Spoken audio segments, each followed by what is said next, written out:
So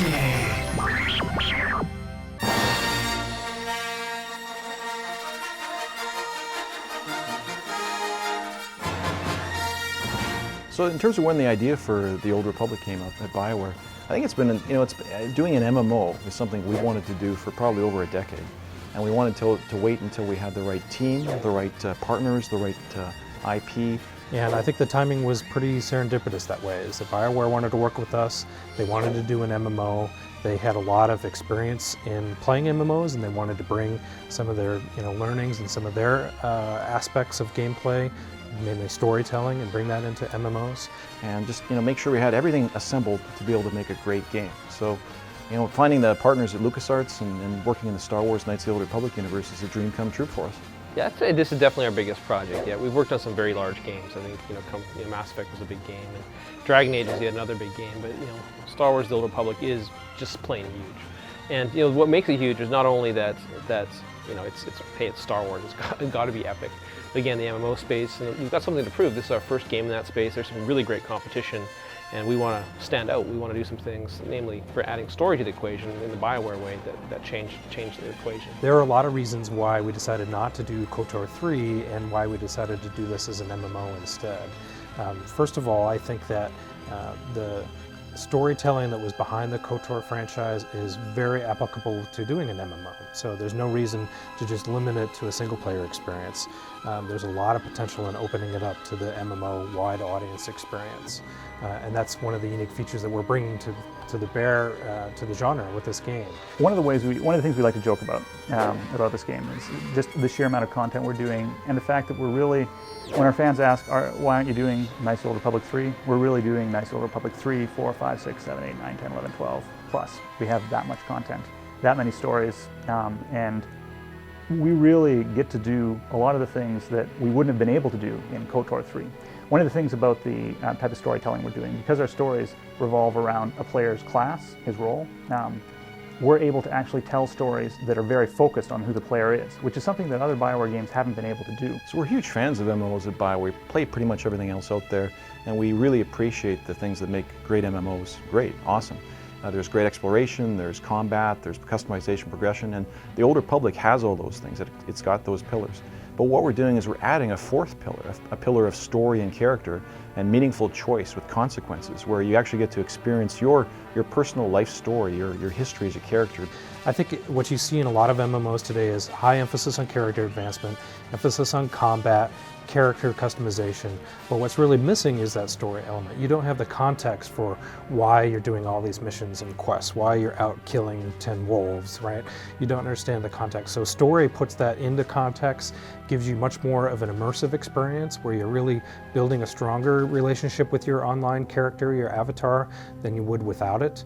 And you also build relationships with other characters. For example, in our game, we'll have companion characters that are there with you on your adventures, and you can have dialogue with them, and you start building relationships with them. And if you piss them off enough, they may leave and say, "Screw this, I'm out of here." And you really can't overestimate the impact of choice in the MMO space. I mean, choice is something that actually, in many ways, doesn't really exist. You get a quest and you do your quest. It's not, you can't say, well, I'm gonna do something different, or you change your mind, or manipulate a character into having a different result. But that's really what we're talking about. It's the opportunity to have a greater degree of freedom and degree of choice in the game that never's been there before. So in terms of what we're adding to the MMO space, I think the thing we're really excited about adding to the pillars of combat, exploration, progression is story. And I guess one way to express that is just imagine those magical moments in the Star Wars movies where maybe Ben Kenobi and Luke and Leia and Han are all kind of exploring the Death Star and trying to find a way through the adventure and splitting up the party and trying to do unique things together. I mean, that's the kind of experience we're hoping to create with the addition of story in the Old Republic, and we think it's going to be pretty damn exciting. The biggest challenge for this game is the sheer amount of content we have to create. This is a huge game, and just to give you an idea of how huge this game is, we were taking a look at it, and really this game has more story content than every single other BioWare game put together that's come before. So that would mean Baldur's Gate 2, Neverwinter Nights, Knights of the Old Republic, Jade Empire, Mass Effect, and all the expansions. The Old Republic takes place 300 years after the original Knights of the Old Republic, which puts us about 3,600 years before the movies. We've had a whole lot of changes since the KOTOR endings from KOTOR 1 and 2. And one of the things that's happened in the meantime between them is that the Sith Empire, the ancient Sith Empire, has actually been rediscovered. What we had before this in KOTOR is we had people who were sort of recreating the Sith Empire and coming back, declared themselves Sith, and then had a bunch of people they said were their Sith Empire. Now we have the actual Sith Empire, which means we're not conquering one planet, we're coming in mass. So the Sith Empire has reemerged, gone to war with the Republic, has really ground the Republic into the ground, and then there was a very tenuous peace. And when the game kicks in, it's right after that. Hostilities have started to rise up again, and the players get to come in and sort of take the roles of the big heroes that are happening at this pivotal moment. One of the fantasies was, recreating that the dynamic of the original series, where you had Luke Skywalker, Han Solo, Princess Leia, all in the Millennium Falcon, traveling around the galaxy. They're all working for the Rebel Alliance against the Empire, and there's that huge overarching story. The Rebels against the Empire. You have the attack on Hoth. You have the battle over the Death Star.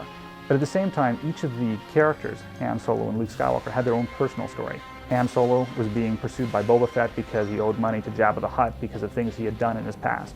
Luke Skywalker had to go and train under Yoda, and he had a father who was kind of a mean guy as well.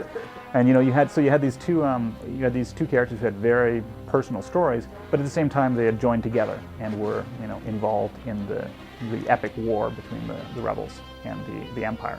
So one of the things that became really important to us is that we separated the idea of faction and good and evil, which is something we talk about a lot, right? Like light side, dark side is not the same as faction. So you say, hey, I'm going to roll a character on the Republic side, but if you think about in the original KOTOR, you played a character who worked for the Republic, but that didn't mean you couldn't be dark side. Same thing, you could roll a character and be in the Empire, but that doesn't mean you have to be dark side, right? You can play the good guy in the bad place, trying to do good things. You can play the bad guy in the good place, trying to do bad things. So we really separated out the idea of faction. So all of the people, Jedi and non-Jedi, who are from the Republic are on one side. All the people, both Sith and non-Sith, are on the other side. I think what we can bring to the table is, with our experience with the brand and the knowledge of what's worked and what hasn't with Star Wars and what's most popular with our Star Wars fans, we bring those elements to BioWare and say, hey, we know what works here and what doesn't. Let's see if we can work together to kind of tweak this a little bit or tweak that. And that's how the collaborative partnership's working. Your choices determine not just what you can do when you become good, when you become light side or become dark side, but also where the story is going to go. Your personal story, and that's one of the things that we've been talking about is the class stories, absolutely is affected by the choices you make. The big difference and what makes it so impactful when people are playing it and they realize is you have no save button. One of the ways people have traditionally always played BioWare games, a lot of people, is, oh my god, that's huge, F10, right? And then you reload it and you're like, oh, that would have happened, that's exciting. Yeah, well, guess what? You're however many dozens of hours into a massive multiplayer online game. That decision is going to make huge ramifications that is going to affect for hours and hours and hours, and you have to make it and you have to live with it. And it really puts an impact onto choices and storytelling that actually makes them much stronger than we've ever been able to do in a game. Well, we're announcing the game today, and the game's early in production, and our focus is on quality and building a whole set of content and rich set of content for players that they can experience right when the game launches. We're not going into any details on the schedule or the team size or anything like that, but you can trust that, like all projects at BioWare, we're going to make a great game. We're going to make sure we take the right amount of time and deliver the features and the content to just make something just awesome. I'll give you one piece of information on this. And as the astute people that watch this, we named at least 6 people on that team. So there's at least 6 people working on the product. There might be more.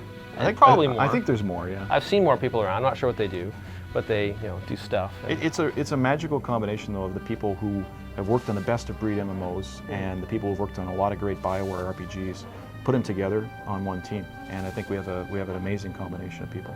So our focus is building all that quality and all that content. So we don't have an announcement yet on the launch date. And when the content and the quality is there, that's a sign that we'll be ready to go. at the same time, we're part of Electronic Arts, and we're committed to making sure we deliver a great game that's for our fans as soon as we can, because we know you're eager to play it like we are.